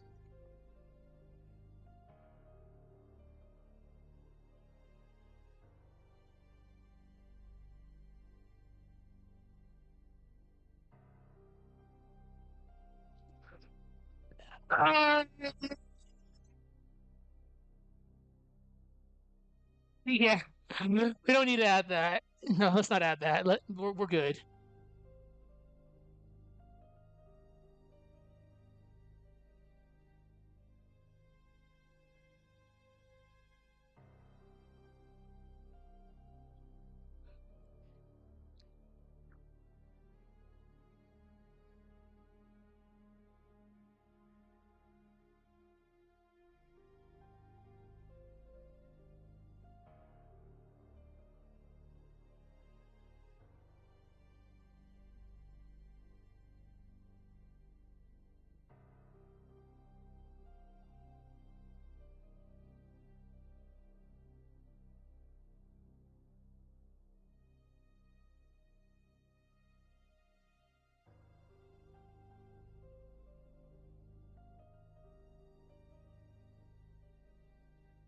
Tons.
Okay.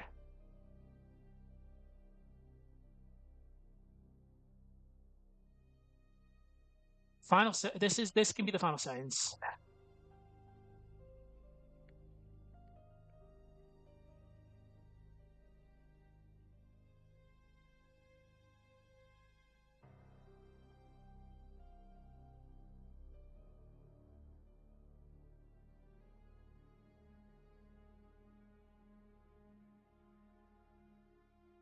I hate you, word.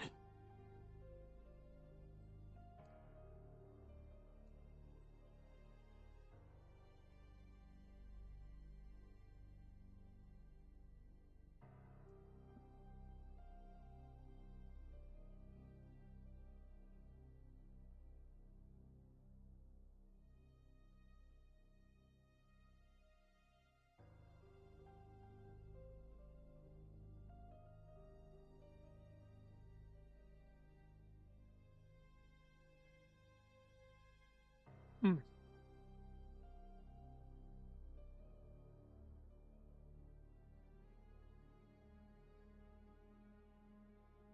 Okay.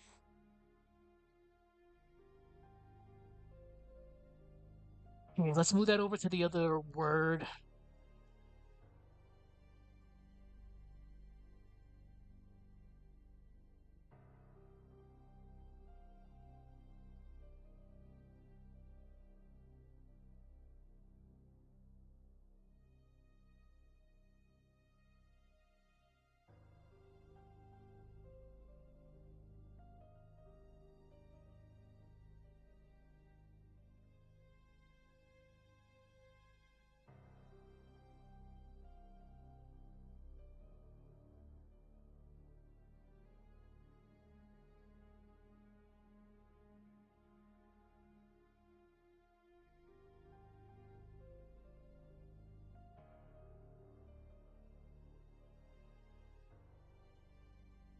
Okay.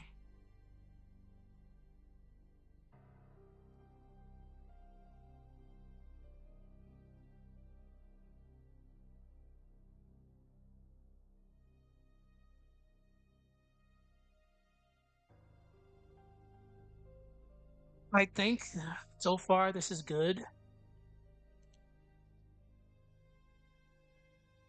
We can improve. We'll try to refine this.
Okay.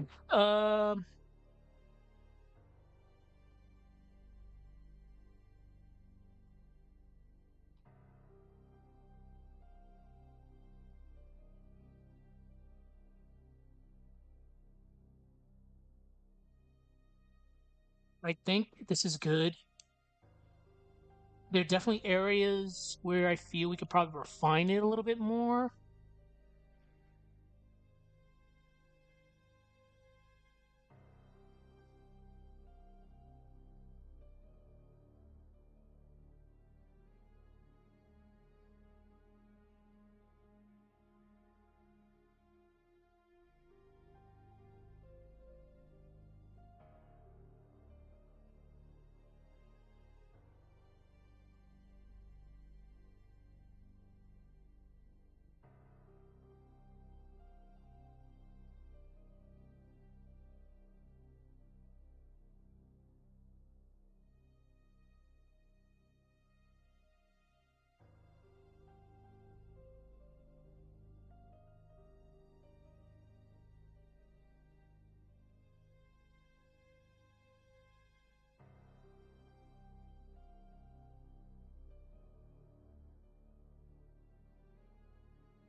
Okay. There's a couple of grammatical errors that I have to actually go over to fix this. It's not bad. Like if it's not bad for a final draft. I just got to do a final revision on this. I'll probably do it tomorrow. Then we should be good to go.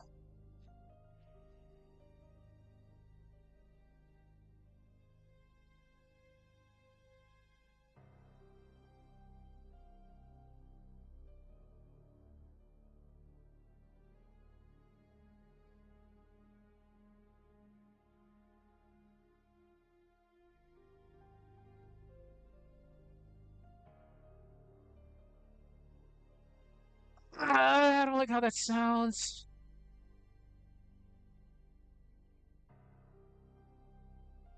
This is why this takes a while to do.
Hmm. Yeah, a couple of grammatical things I gotta fix, but it's not bad.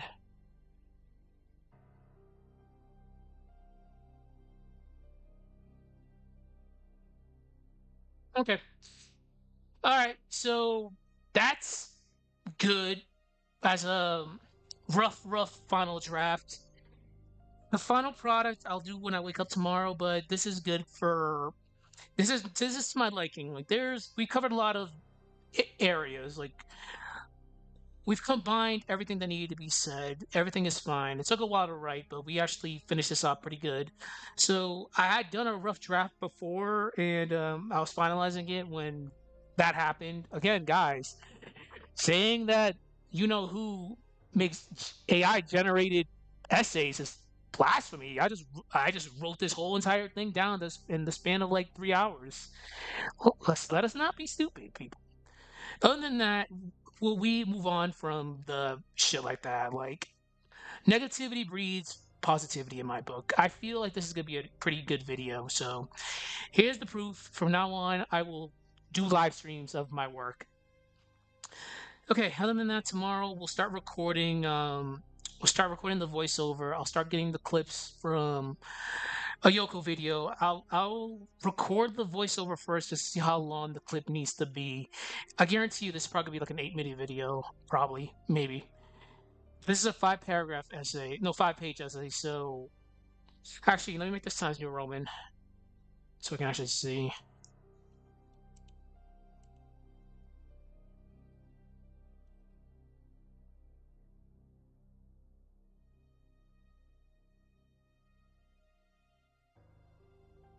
So it's still gonna be 5 pages. Okay, all right. Good stuff. Tomorrow, when I get the chance, I'll start doing the script, the AI script.